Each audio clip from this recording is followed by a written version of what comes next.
అందరికీ నమస్కారం. కరెక్ట్గా 5 నిమిషాలు ఇచ్చారు, కానీ రామ్మోహన్ నాయుడు తర్వాత మాడతాం కొంచెం ఇబ్బందే. మనోడు మొదలు పెడితే ఆపడు. మిమ్మల్ని అందరూ చూసిన తర్వాత జ్యూరిక్లో ఉన్నానా జోపాలంలో ఉన్నానా డౌట్ నాకు వచ్చింది. ఎందుకంటే ఈరోజు మండే ఆఫ్టర్నూన్ ఇంతమంది వస్తారని మేము ఊహించలేదు. కానీ సెలవు పెట్టారు, డుమ్మా కొట్టారు. కానీ ఈరోజు గౌరవ ముఖ్యమంత్రి చంద్రబాబు నాయుడు గారు ఏం చెప్తారో అని వినేదానికి పెద్ద ఎత్తున ఇక్కడ తరలి వచ్చిన యూరోప్ ఎన్ఆర్ఐ టీడీపీ సభ్యులందరికీ పేరున నా హృదయపూర్వక నమస్కారాలు.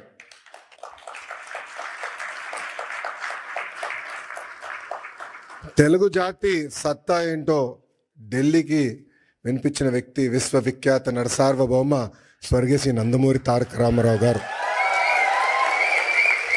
తెలుగు జాతి సత్తా ప్రపంచానికి వినిపించిన వ్యక్తి మన ప్రీతమ నాయకుడు చంద్రబాబు నాయుడు గారు.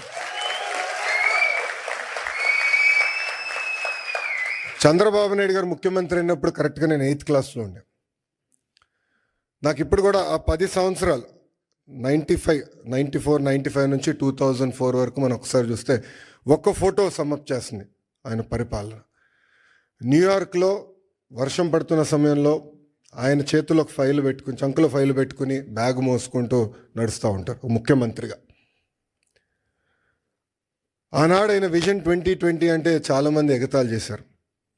కానీ ఈరోజు తిరిగి వెళ్ళి హైదరాబాద్లో చూస్తే ఆయన చెప్పిన ప్రతి మాట ఈరోజు నిజమైంది.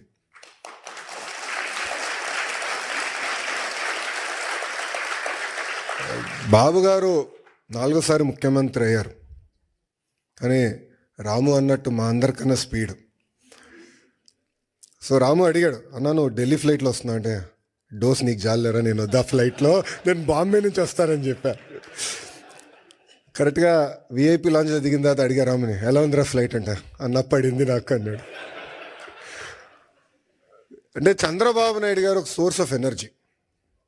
ఆయనకి చాలా అద్భుతమైన ఐడియాస్ ఉంటాయి. ఆ ఎనర్జీలో మనం ఎంత నింపుకుంటాం అనేది చాలా చాలా ఇంపార్టెంట్. కానీ ఒక్కసారి చంద్రబాబు నాయుడు గారి జీవిత చరిత్ర చూస్తే అనేక ఇబ్బందులు ఎదుర్కొని పైకి ఎదిగిన వ్యక్తి. కేవలం రాజకీయాల్లో కాదు, ఈజ్ అ సీరియల్ ఆంటర్‌ప్రెన్యూర్. ఇక్కడ చాలామందికి తెలియదు ఆ విషయం. ఇక్కడ మీలో చాలామంది ఆంటర్‌ప్రెన్యూర్స్ అవ్వాలనుకుంటున్నారు. ఆయన సుమారుగా 4 కంపెనీలు స్టార్ట్ చేశారు, 3 ఫెయిల్ అయినాయి. 4వది హెరిటేజ్ ఫుడ్స్. 3 ఫెయిల్ అయినాయని ఆయన ఏనాడు బాధపడలేదు, ఇబ్బంది పడలేదు, ఇంట్లో పడుకోలేదు. 80% సక్సెస్ అవ్వాలని ఆయన వెళ్ళారు.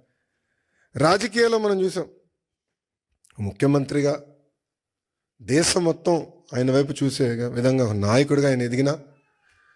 రాజకీయాల్లో హైస్ ఉంటాయి, లోస్ ఉంటాయి. ఆయన ఎప్పుడూ ఆయన హైని లో ఎటు తీసుకున్నారు అట్టనే తీసుకున్నారు.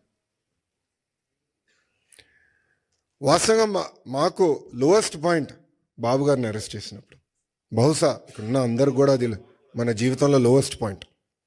నేనున్నాను అక్కడ, నేను చూసా. ఆయన ఎక్కడ అధైర్యపడలా.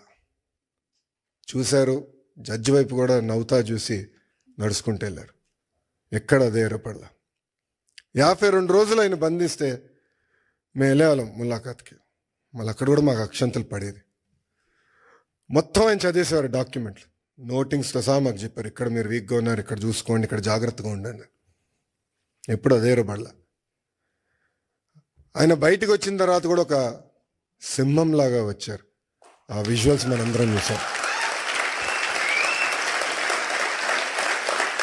ఇది మీ అందరికి ఎందుకు చెప్తున్నానంటే, జీవిత ప్రయాణాల్లో మనందరం అనేక ఇబ్బందులు ఎదుర్కొంటాం.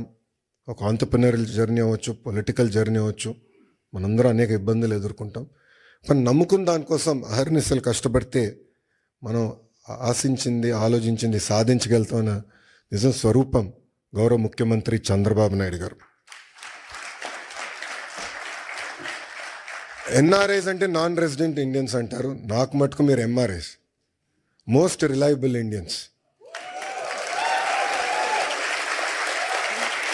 మీరు యూరోప్కి వచ్చి దశాబ్దాలైనా మీ మనసు ఎప్పుడు ఆంధ్ర వైపు ఉంటుంది. 2019 నుంచి 24 వరకు రాష్ట్రం దారి తప్పిందే, మన అనేక ఇబ్బందులు ఎదుర్కొంటున్నాం, మన పరువు పోతుందని చాలామంది నన్ను కలిశారు, నాతో మాట్లాడారు, నాకు వాట్సాప్లో మెసేజ్ పెట్టారు. వాళ్ళందరూ ఒకటి చెప్పా, కలిసికట్టుగా పోరాడితేనే ఆ సైకోని మనం తరిమి కొట్టచ్చని. అది చేసి చూపించాం, కలిసికట్టుగా సాధించాం. 93% కాదు రాము, 94% సీట్లు మనం గెలిచాం, 1% తగ్గించాం. అది మనందరి కృషి. ఆ 5 సంవత్సరాల్లో ఇక్కడున్న మీ అందరి సహకారంతో అనేక సంక్షేమ అభివృద్ధి కార్యక్రమాలు కూడా మనం చేశాం. అమరావతి ఉద్యమం కానివ్వండి, దాని తర్వాత ఇప్పుడు చూపించినట్లు యుక్రెయిన్లో తెలుగులు ఇరుక్కుంటే వాళ్ళని తిరిగి భారతదేశానికి తీసుకొచ్చి బాధ్యత తీసుకున్నాం. అంతేకాకుండా మన రాష్ట్రంలో ఉన్న తెలుగులకి ఎడ్యుకేషన్లో కానివ్వండి, హెల్త్ కేర్లో కానివ్వండి ఉద్యోగాలు ఉన్నాయి, మీరు ట్రైన్ చేయండి అని చెప్పి పార్టీ ఆఫీస్లో ఎంపవర్మెంట్ సెంటర్ ఏర్పాటు చేసి కార్యకర్తలు వాళ్ళ పిల్లలకి ట్రైనింగ్ ఇచ్చి ఇతర దేశాలు కూడా పంపించిన వ్యక్తులు మీరు. అందుకే నేను హెచ్ఆర్డి అదేవిధంగా స్కిల్ డెవలప్మెంట్ మంత్రి అయిన తర్వాత ఒక ఆర్గనైజేషన్ ఉంది, అది ఉందని కూడా నాకు తెలియదు వాస్తవంగా. ఆ ఆర్గనైజేషన్ పేరు OMCAP, overseas man power corporation of Andhra Pradesh. అదొకప్పుడు బాబు గారే బ్లూ కాలర్ వర్కర్స్ అంటే కన్స్ట్రక్షన్ వర్కర్స్ మిడిల్ ఈస్ట్కి వెళ్ళేదానికి ఒక ఆర్గనైజేషన్ ఉండాలని చెప్తే మేమందరం కూర్చొని చర్చించి బాబు గారితో కూడా చర్చించిన తర్వాత, లేదో అది బ్రాడర్గా చేయండి, ఎక్స్పాండ్ చేయండి. ఇప్పుడు ఏదైతే మీరు ప్రజెంటేషన్ చేశారో మన తెలుగు ప్రపంచం మొత్తానికి ఎట్లా ఎక్స్పోజ్ చేయాలి, ఆపర్చునిటీస్ ఎక్కడున్నాయి, అది ఒక భాగం అవుతే ఇతర దేశాల్లో ఉన్న తెలుగులో తలసరి ఆదాయం డబుల్ ఎట్లా చేయాలి, దానిపైన మీరు ఫోకస్ చేయండి అని ఆదేశాలు జారీ చేసిన వ్యక్తి గౌరవ ముఖ్యమంత్రి చంద్రబాబు నాయుడు గారు. అంటే ఆయన ఎప్పుడు కూడా మన గురించి ఆలోచిస్తారు, మన భవిష్యత్తు గురించి ఆలోచిస్తారు. తెలుగులో ఎక్కడున్నా అన్ని రంగాల్లో నంబర్ 1 ఉండాలనే లక్ష్యంతో ఆయన పనిచేస్తారు. ఇప్పుడే భరత్ అన్నట్టు గౌరవ ముఖ్యమంత్రి గారు రాజకీయాల్లోకి రాకుండా ఉంటే ఆయన ఈలాన్ మస్క్ ఆఫ్ ఇండియా అయ్యేవారు అని అన్నారు. I would have been very lucky or unlucky, I don't know. ఎందుకంటే చంద్రబాబు నాయుడు గారితో పనిచేస్తాం తేలికని పని కాదు, అంత తేలికైన పని కాదు. మేమందరం నవ్వుకుంటాం, అంటే ఆఫీసర్స్ మేము రాజకీయ నాయకులు అందరూ కూర్చొని మాట్లాడుతుంటే సూర్యుడి దగ్గర నుంచి ఆప్టిమల్ డిస్టెన్స్లో ఉండాలి.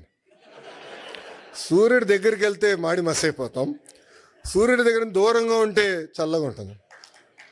అంత ఎనర్జీ ఉన్న వ్యక్తి చంద్రబాబు నాయుడు గారు. అంటే అహర్నిశలు పనిచేయాలి, సమాజానికి సేవ చేయాలి.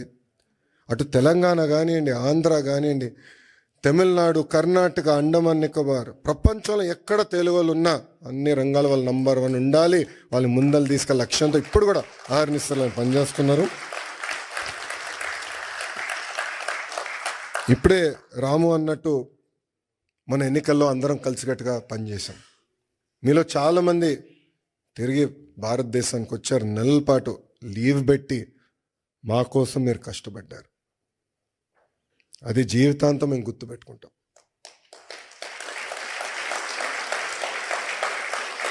ఎందుకంటే మీరందరూ ఇక్కడ ప్రొఫెషనల్స్గా ఉన్నవారు, ఇలా ఆంటర్ప్రినర్స్ చాలా తక్కువ మంది ఉంటారు. సో ఒక 2 నెలలు 3 నెలలు ఆఫ్ తీసుకుని వస్తాం అనేది తేలికని పని కాదు, కానీ మీరు వచ్చారు.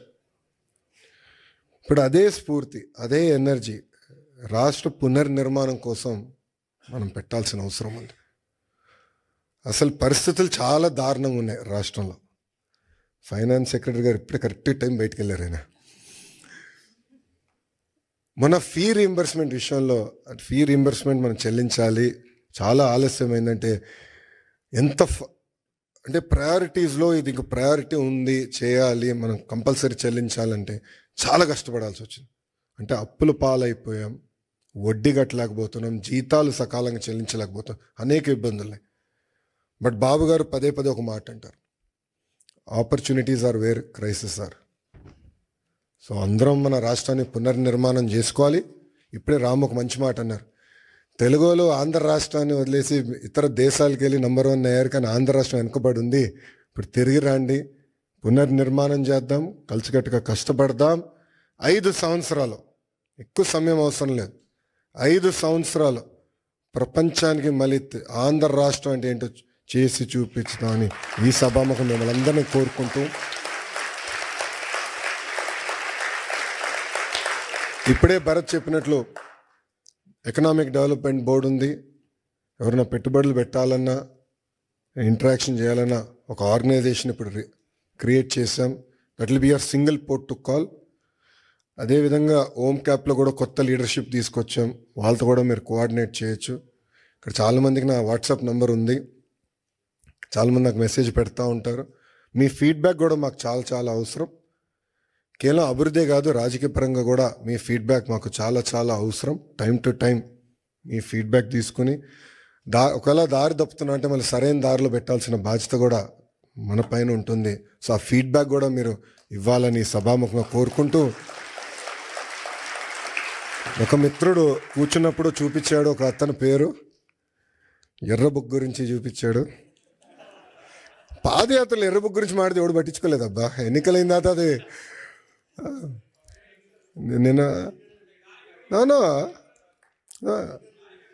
నేను దాంట్లో డౌట్ వద్దు. మీరు చూస్తే నేను పాదయాత్రలో చాలా స్పష్టంగా చెప్పాను, ఎవరైతే చట్టాన్ని ఉల్లంఘించి ప్రజల్ని, కార్యకర్తల్ని ఇబ్బంది పెట్టారో వాళ్ళని వదిలేది లేదు అని చెప్పాను. ఒక్క నిమిషం ఆగండి, ఇంకా ఇప్పుడే కాదు. అది ఎందుకు చెప్పానంటే అండర్లైన్ ఉంది అక్కడ, చట్టాలు ఉల్లంఘించారు. నేను ఎస్టాబ్లిష్ చేయాలని, ఇది కక్ష సాధింపు ప్రభుత్వం కాదు, కానీ నేను ఎస్టాబ్లిష్ చేసి యాక్షన్ తీసుకుంటాం. దాంట్లో ఎలాంటి సందేహం మీకు అవసరం లేదు. రిలాక్స్డ్గా ఉండండి, మీరు యాక్షన్ చూస్తారు.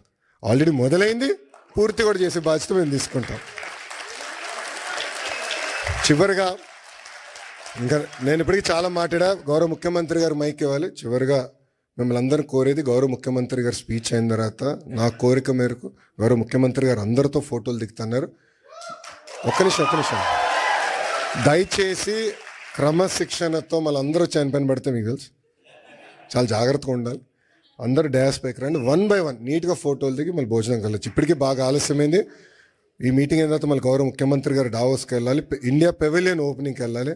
సో మీ అందరి సహకారం ఉండాలని మిమ్మల్ని అందరినీ కోరుకుంటూ, నాకు ఈ అవకాశం ఇచ్చిన మన ఎన్ఆర్ఐ టీడీపీ సభ్యులందరికీ పేరు పేరున నా హృదయపూర్వక ధన్యవాదాలు తెలుపుకుంటూ మీ అందరి నుంచి సెలవు తీసుకుంటున్నాను. జోహార్ అన్న ఎన్టీఆర్, జోహార్ అన్న ఎన్టీఆర్. చంద్రబాబు నాయుడు గారి నాయకత్వం, చంద్రబాబు నాయుడు గారి నాయకత్వం. జై హింద్, జై హింద్. Thank you.